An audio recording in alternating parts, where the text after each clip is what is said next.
Greetings, fantastic fellas and fellettes.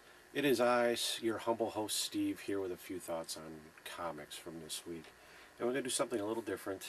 We're going to do a little two-parter here. Imagine, if you will, if you must, that this little video is sealed in a black poly bag, because we're going to talk about here and only here the Fantastic Four issue 587 that came out this week, featuring the death of one of the Fantastic Four, which is why we're going to do this one separate, so that in the entirely possible event that somehow has managed to escape any spoilers and hasn't read it or anything like that, that you can save this for later and not be worried that you're going to lose out on anything. So, this is your last chance. If you haven't read it yet, if you haven't had this spoiled, save this one for later. Stop it now. In the event that you're going to continue, we do have the continuation of the build-up that we've been seeing for the past few issues, where things just keep getting progressively worse for the separated members of the Fantastic Four. And I think that's one of the keys to the story that they were working with here, was that they are working separately. As brilliant as some of these people are, and as brave and strong as they are, they're that much braver and stronger and smarter when they're together. So by separating Sue, she's allowed to be very intense and very smart and very strong and everything, but she's separate. Same thing with Reed. As smart as he is, he's off dealing with this other thing, so that it becomes entirely possible that any one of these groups, the Reed and Ben being together, the buddies, if you will, still as smart as they are, they're dependent on the future Foundation kids to be the smart ones for them. So they're that team of kids is sitting in for Reed, essentially, and they don't have a Sue. So that's part of the problem. We've got a Fantastic Three here, essentially, and this is where that group gets the failure. Like I said, it becomes very intense. You can see how any of the different groupings could have gone bad. It's been like that for the past few months, so it kept you on your toes as regards that. So when you get down to the last few pages and we start focusing on just Ben and Johnny and how the problem with the negative zone incursion is occurring, it becomes clear that that's where it's going to become. That's where the death is going to take place. And the actual sequence itself,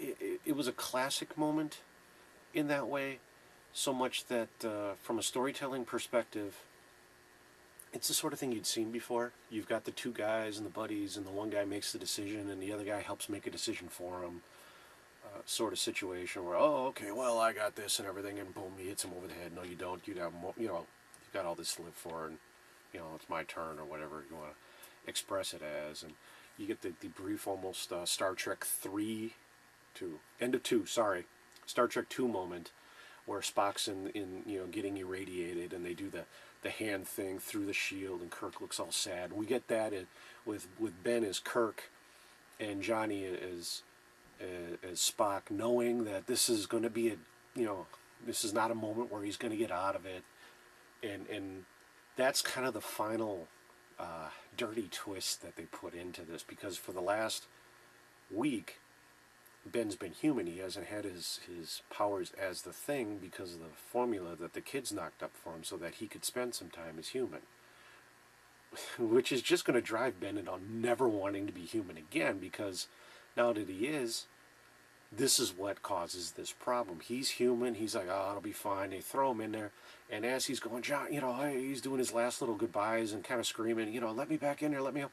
He starts turning back into the Thing almost immediately. So it's like, he's like, oh, if I would have had my power 30 seconds ago, we could have teamed up and maybe it would have been okay, or I could have been there with him, or one of those kind of moments. So it ends on a very down. It waits and puts that moment right at the end and ends it on that very down note, that boom, and it's over. Now, to get this covered and dealt with, we all know Johnny Storm is not going to stay dead for any prolonged period of time. It seems unlikely. One, this is comic books. And you can count on, a handful of, just on probably on these fingers how many characters have stayed dead for any prolonged period of time, or died and didn't come back. I mean, for the longest time in the Marvel Universe, the joke was the only two that would never ever come back were Uncle Ben and Bucky. And we've got Bucky back for the last few years now in a very cool way, and it worked out well.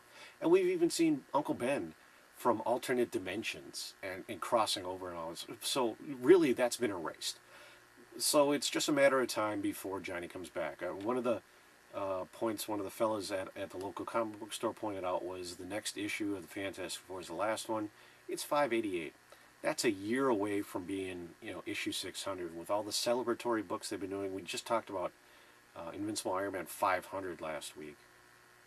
They're going to want to have that 600 trigger kick in at some point relatively soon.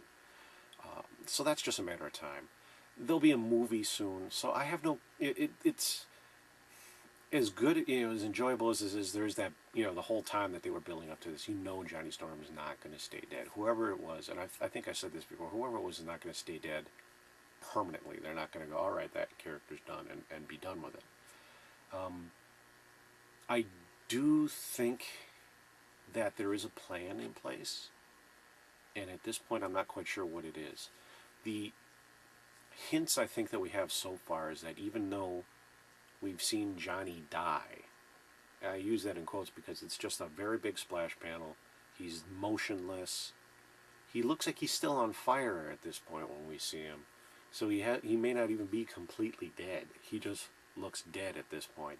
So until we have more detail, it's not like he was bloodied. It's not like someone had their fist through his chest or something like that, where you go, he's decapitated, and you go, how are we going to get out of this one now, fellas? We've seen characters get blown up and go, oh, well, I teleported away at the last. So this, even from that, I think there's enough of an out right now.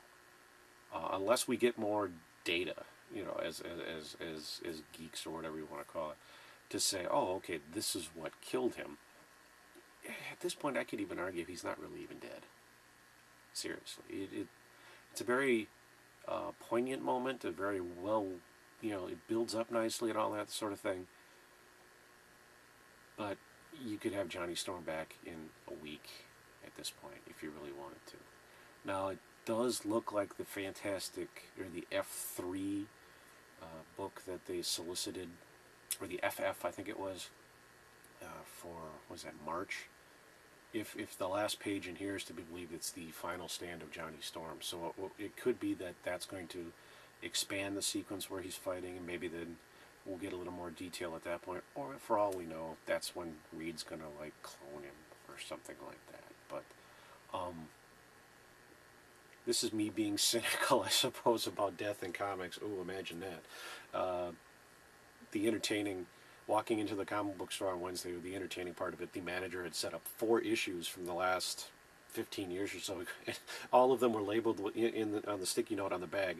In this issue, a member of the Fantastic Four dies. So as if to remind you, hey, look, this has happened, and not even that long ago. The oldest, I think, being, 94 maybe, where Reed died, and then we found him in an alternate universe at some point, and Sue had gone crazy. But anyhow, the main difference at that point was that the Reed death that I'm mentioning, that I can't remember the issue number of, and it's not even important to a degree, is that those seemed much more crass and callous, and it was during that period where it's like, hey, we're changing all this stuff just to kind of get your attention in books. Where this one does seem to be more calculated and for a purpose, and that's why at this point it doesn't bother me, even if, like I said, we find out in a week he's not really dead. So it'll be okay. I guess in the long run, it'll be okay, and that's all that matters. So, that's all I've got. And oh my goodness, I talk way too long. Anyway, that's plenty of that for me for now, and we'll do another one of these. Hopefully that won't take quite nearly as long about the other books that I bought this week. And until next time.